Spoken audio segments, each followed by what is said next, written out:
नमस्कार।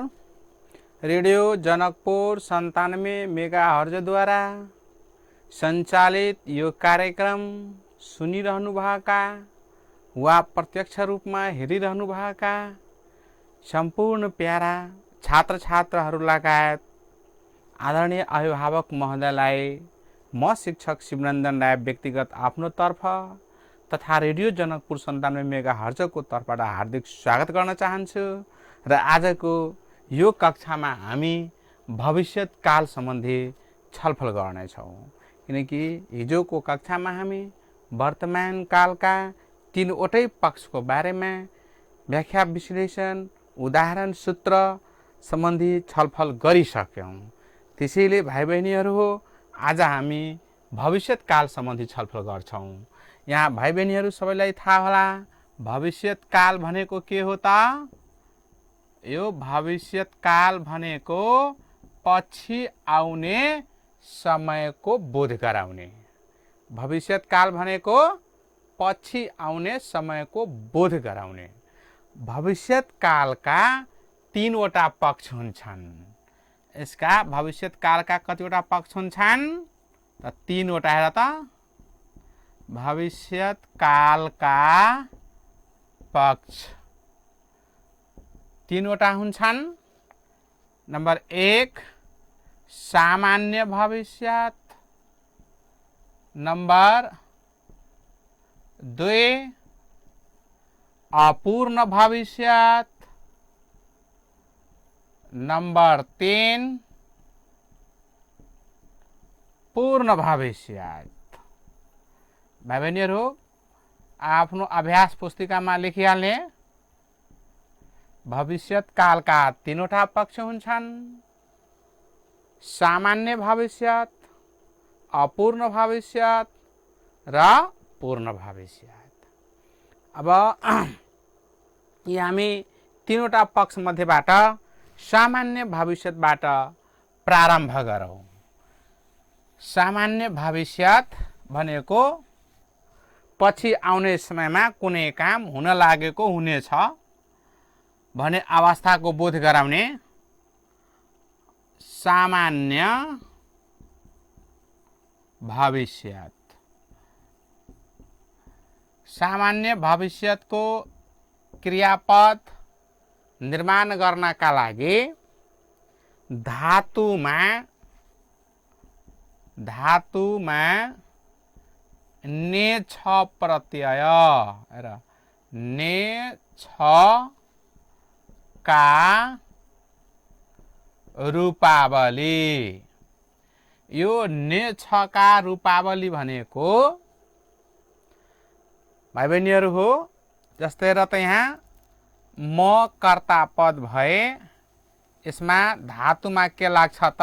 र यहाँ कर्ता पद र यहाँ प्रत्यय, धातुमा लाग्ने प्रत्यय।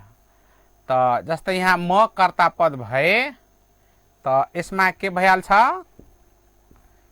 ने छु। हामी कर्ता पद भए के भइहाल्छ? ने छौं। चन्द्रबिन्दु। त्यस्तै त कर्ता पद भए के भइहाल्छ? ने छस् अथवा ने छेस। त्यस्तै तिमी कर्ता पद भए के हुन्छ भाइ बहिनीहरू? तिमी वा तिमीहरू भए के भइहाल्छ? धातुमा ने छौ। यहाँ तपाईँ भए उच्च आदर, तपाईँ आमा बुवा उच्च आदरको कर्ता पद भए यसमा नु हुने छ। नु हुने छ। त्यस्तै अरु ऊ कर्ता पद भए यहाँ फेरि कर्ता पद प्रत्यय स्पष्ट रूपमा सबैजना हेरिरहेछौ भाइ बहिनीहरू हो। यहाँ ऊ कर्ता पद भए तेस्रो पुरुष एक वचन कुनै गोपाल मानव कर्ता पद भए यसमा ने छ प्रत्यय लाग्छ। त्यस्तै तेस्रो पुरुष एकवचन स्त्रीलिङ्ग भए ने छे अथवा ने छिन प्रत्यय जोड्नु पर्छ। त्यस्तै उनी उनीहरू, केटाहरू, केटीहरू। तेस्रो पुरुष बहुवचन पुल्लिङ्ग वा स्त्रीलिङ्ग भए ने छन्। ल अब यसलाई एकपटक राम्ररी निहालेर हेरिहाल्ने।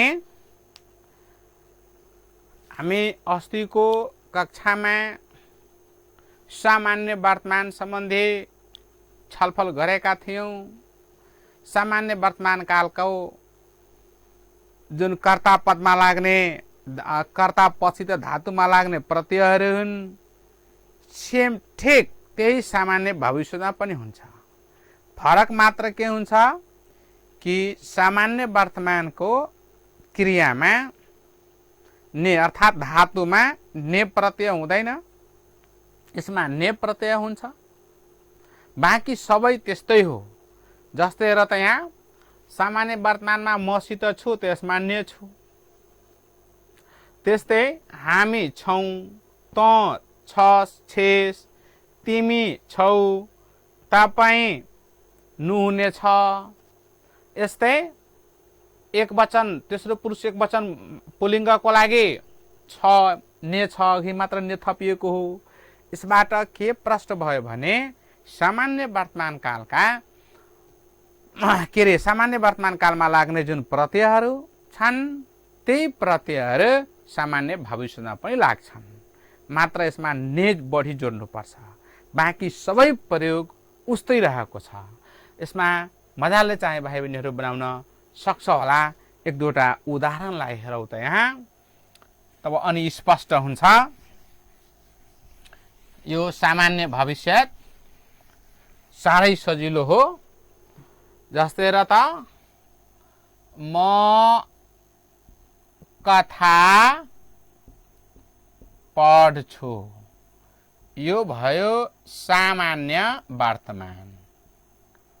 सामान्य वर्तमान। अनि एउटा त्यसैलाई सामान्य भविष्यत र त सामान्य भविष्यत। यसैलाई लिने हो भने हेर म कथा पढ्ने छु। हेर ने जोडियो, छको रूपावलीलाई अलग लेख्नु पर्यो। त्यस्तै हामी पुस्तक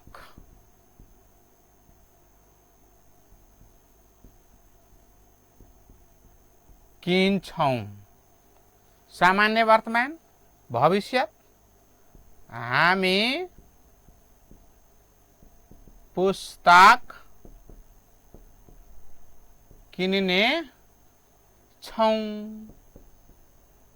र सामान्य भविष्यत। यसरी के प्रष्ट भयो भने सामान्य वर्तमानबाट सामान्य भविष्य चाहिँ सजिलैसित बनाउन सकिन्छ। सामान्य वर्तमानमा यो जुन क्रियापद हुन्छ त्यो धातुमा छु, अनि त्यसैलाई सामान्य भविष्य बनाउँदाखेरि यो धातुमा ने जोड्ने र त्यसपछि छुको रूपावली कर्ता पद अनुसार प्रयोग गरिदिने। एउटा कुरा बुझिके दिनुपर्छ भाइ बहिनीहरू हो कि सामान्य वर्तमानका क्रियापदलाई पदयोग गर्नुपर्छ, तर सामान्य भविष्यका क्रियापदलाई पदवियोग गर्नुपर्छ। पदवियोग र योग थाहै छ। पदयोग भनेको जोडेर लेख्ने, एकै डिकामा लेख्ने। पदवियोग भनेको अलग अलग डिकामा लेख्ने। जस्तै यहाँ पढ्छु एउटै डिकोमा लेखिएको छ भाइ बहिनीहरू, यहाँ हेरिरहेछौ सबैजना। पढ्छु एउटै डिको हो, यसलाई डिको भन्ने एउटै डिको हो। एउटै डिकोमा भएको हुनाले पदयोग, यो के भयो? पदयोग। अब हेर त पढ्ने छु, पढ्ने एउटा डीको छ, छु अर्को डीकोमा छ, दुईटामा छ, त्यसैले यसलाई के भनिन्छ त पद वियोग, अलग अलग लेखिने। त यसबाट के प्रश्न भयो कि सामान्य भविष्यका क्रियापद पदयोग होइन, सामान्य वर्तमानका पदयोग, सामान्य भविष्यका पद वियोग हो। यसरी कन्फर्म भइहाल्ने। अब यसरी सामान्य वर्तमानबाट सामान्य भविष्य बनाउन सकिन्छ होला। त्यसपछि भाइ बहिनीहरू यो सामान्य भविष्यपछि अपूर्ण भविष्य सम्बन्धी पनि छलफल गरौँ। बनाउन त सक्छ होला। एक दुईटा उदाहरण पनि हेरिहालौ त। यहाँ भाइ बहिनीहरूलाई सोध्ने किसिमको बनाउनु पर्ने। उनीहरू र त उनीहरू चिट्ठी, यहाँ कोष्टमा दिएको छ लेख, यहाँ बनाउनु पर्यो सामान्य भविष्य। त यो के भइहाल्छ र त उनीहरूको उनीहरू, चिट्ठीको चिट्ठी, यहाँ के छ लेख। त यो लेख धातु भयो। यसमा सामान्य भविष्यमा के गर्नुपर्छ, यो कर्ता पद के हो, तेस्रो पुरुष बहुवचन हो। तेस्रो पुरुष बहुवचनमा के लाग्छ ने छन्। त के भइहाल्छ यो दुवैलाई जोड्ने हो भने लेख्ने छन्, लेख्ने छन्। यही हो सामान्य भविष्य। त्यस्तै अर्को उदाहरण हेर त भाइ बहिनीहरू हो। केटीहरू गृह कार्य डट डट, यहाँ धातु छ गर, बनाउनु पर्यो सामान्य भविष्य। त के हुन्छ भन त एन्सर सबैजना। यहाँ हेर, केटीहरूको केटीहरू लेख्ने, केटीहरू गृह कार्य, यहाँ गर धातु दिएको छ र त यहाँ धातु छ गर। यसमा फेरि तेस्रो पुरुष बहुवचन स्त्रीलिङ्ग के अरे कर्ता पद आयो। त यसमा पनि के लाग्छ ने छन्। त के भइहाल्छ यहाँ गर्ने छन्। यहाँ छिन लेख्नु पर्दैन, बहुवचन भए पनि यहाँ छिन हुँदैन, छ नै हुन्छ। किधर भयो त यसरी गर्ने एक ठाउँमा छन् अर्को ठाउँमा। त यसरी अभ्यास चाहिँ गर्न सकिन्छ। ल अब त्यसपछि अब हामी अभ्यास पनि हेर्यौं, नमुना पनि हेर्यौं। यसपछि अर्को हाम्रो हो अपूर्ण भविष्य। अपूर्ण भविष्य सम्बन्धी छलफल गरौँ त। हेर त यहाँ अपूर्ण भविष्य। लैरा अपूर्ण भविष्य भनेको पछि आउने समयमा कुनै काम हुँदै हुनेछ, भइरहेको हुनेछ, त्यस्तो अवस्थाको बोध गराउने क्रियापदको रूपलाई नै अपूर्ण भविष्य भनिन्छ। अपूर्ण भविष्य पनि अपूर्ण वर्तमान जस्तै हो। यसको क्रियापद निर्माण गर्नका लागि पनि के हुन्छ त हेर त यसमा पनि हेर धातुमा दै तै तथा अन्त्यमा हुनेछ, हुने छ रूपावली। र भाइ बहिनीहरू उदाहरणका लागि यो म कथा पढ्दै हुने छु। किनकि यसको धातुमा दै, पढमा दै, हुने छ का रूपावली। त हुने छ का रूपावली थाहा भयो भाइ बहिनीहरूलाई? हुने छ का रूपावली के हुन्छ? हुने छु, हुने छौ, हुने छस्, हुने छेस, हुने छेउ, हुने छौ, नुहुने छ, हुने छ, हुने छे, हुने छिन्, हुने छन्। यही न हुने छ को रूपावली। त यो यसको कुन कर्ता पछि त हुने छु, हुने छौ, हुने छस्, हुने छेस, यो हामी सामान्य भविष्यमा भर्खरै पढ्यौं। त्यसमा कहीँ अलमलमा पर्ने छैनौं। अब अर्को हेर त, त्यस्तै यहाँ हामी भएको भए के हुन्छ त? हामी कथा पढ्दै हुने छौं। त्यस्तै त भएको भए के त? त कथा पढ्दै हुने छस् अथवा हुने छेस। हुने छेस पनि यो हुने छस् यतिकै लेख्दा त पुलिङ्गको रूपमा, हुने छेस लेख्दा त स्त्रीलिङ्गको रूपमा प्रयोग भएको छ भने बुझ्नुपर्छ। यो त अब स्पष्ट भयो। अर्को कुरो, जसरी हामी हिजो छलफल गरेका थियौं अपूर्ण वर्तमानमा, के छलफल गरेका थियौं कि दै प्रत्यय स्वरान्त धातुमा दै प्रत्यय जोड्दा धातुमाथि चन्द्रबिन्दुको प्रयोग गर्नुपर्छ। त यहाँ पनि त्यही कुरो लागू हुन्छ। स्वरान्त धातुमा जब दै प्रत्यय भनेको अब जुनसुकै कालको जुनसुकै पक्षको अवस्था के अरे अपूर्ण पक्षको होस्, जहाँ स्वरान्तमा दै जोडिन्छ त्यहाँ धातुमाथि चन्द्रबिन्दु दिनै पर्छ। त त्यो नोट यहाँ पनि काम लाग्छ। जस्तै अब हेर त, यहाँ हुन्छ म विद्यालय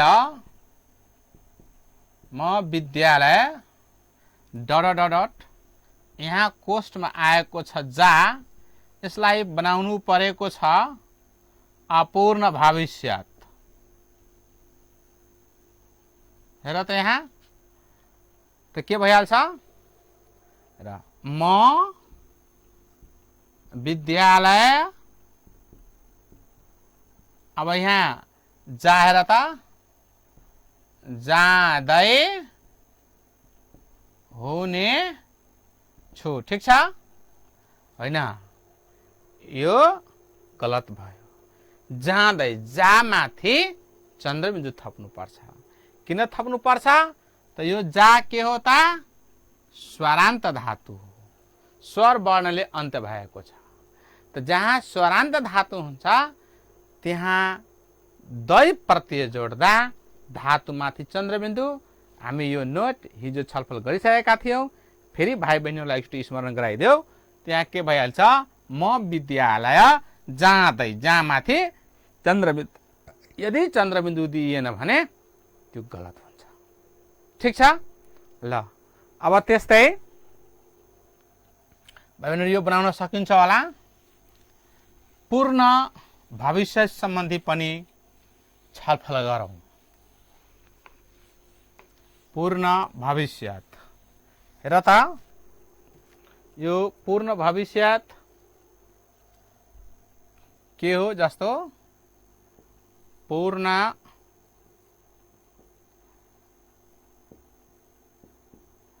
भविष्यत, हेरियाला भाइ बहिनीहरू पूर्ण भविष्यत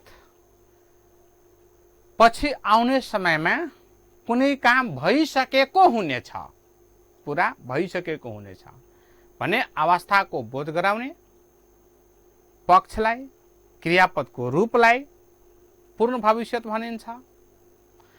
पूर्ण भविष्यतका क्रियापदको रूप निर्माण गर्नका लागि धातुमा के लाग्छ त? र त यहाँ यो धातुमा एको, एकी, एका, नु भएको, त्यसपछि अन्त्यमा हुने छ का रूपावली। यो हुने छ रूपावली चल्छ। जस्तै उदाहरणको लागि हेर त, मैले कथा पढेको हुने छु। हेरिहाल, मैले कथा पढेको हुने छु।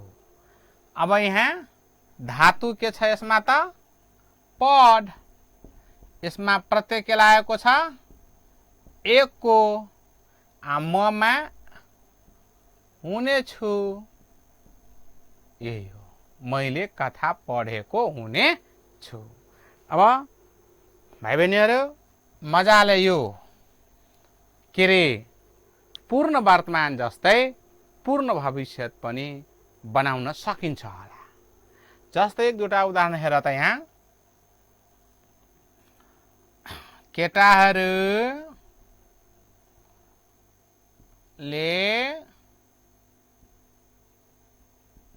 पुस्तक डट यहाँ मानौ पढ धातु दिएको छ। केटाहरूले पुस्तक पढ। अब यहाँ बनाउनु पर्छ पूर्ण भविष्यत।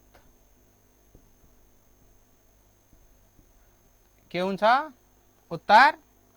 यहाँ त भाइ बहिनीहरू हो, केटाहरूले पुस्तक। अब हेर्ने धातु यहाँ के आयो? पढ। केटाहरू तेस्रो पुरुष बहुवचन, यसमा के लाग्छ र त? एका। हुने छन्, त यसमा जोड के भइहाल्छ? पढेका हुने छन्। केटाहरूले पुस्तक पढेका हुने छन्। त्यस्तै अर्को उदाहरण पनि हेर त यहाँ,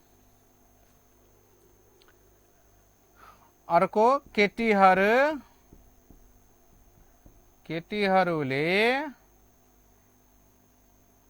कथा, यहाँ छ सुन। यहाँ बनाउनु पर्छ पूर्ण भविष्यत। त यो के भइहाल्छ भन त? उत्तरमा यसरी केटीहरूले कथा। अब हेर्ने यहाँ सुन दिएको छ धातु, अनि सुनमा एका जोड्नु पर्छ बहुवचनको लागि। हुने छन्। हेर भाइ बहिनी, यो के भइहाल्छ? सुनेका हुने छन्। स्पष्ट भयो? यहाँ हेर्यो दुवै उदाहरण, तेस्रो पुरुष बहुवचन पुल्लिङ्ग होस् वा स्त्रीलिङ्ग होस्, दुवैका लागि एउटै क्रियापद। हेर्छौ यहाँ, पढेका हुने छन् केटाहरूले, केटीहरूले पनि एकका हुने छन्, शून्यका हुने छन्। यसमा अब अलमलमा नपर्ने स्पष्ट भयो कि तेस्रो पुरुष बहुवचन पुल्लिङ्ग होस् वा स्त्रीलिङ्ग होस्, क्रियापद के हुन्छ त? एउटै हुन्छ। स्पष्ट? अब एक दुईटा नोटलाई ख्याल गर्नुपर्ने। जसरी हिजो हामीले छलफल गरेका थियौं, पूर्ण वर्तमानमा दुईटा नोट हामी सम्झेका थियौं। के रे, नोट नम्बर 1 मा थियो, यदि क्रियापद सकर्मक भएमा कर्तापदमा ले जोड्ने, यो नोट यहाँ पनि लागू हुन्छ। पूर्ण भविष्यकालका कर्तापद सकर्मक भएमा क्रियापद सकर्मक भएमा, क्रियापद सकर्मक भएमा कर्तापदमा ले जोड्नु पर्छ। दोस्रो थियो हाम्रो नोट, ठेक जा गहु बरु रुदु दु उलोप, त्यो यहाँ पनि लागू हुन्छ। जस्तै के रे, मैले यसलाई म बजार डट डट यहाँ आएको छ जा, यसलाई बनाउनु पर्यो पूर्ण भविष्यत। त यो के भइहाल्छ? म बजार गएको हुने छु। यहाँ जाएको गरिदिन्छौ, जाएको हुने छु। त यो के हुन्छ? सरासर गलत हुन्छ। किनकि हिजै हामीले छलफल गरिसक्यौं, जा गहु भरु रुधु दु उलोप, यो फर्मुलाको बारेमा बढी चाहिँ व्याख्या गरिरहनु पर्दैन होला, किनकि हामी व्यापक छलफल हिजो गरिसक्यौं।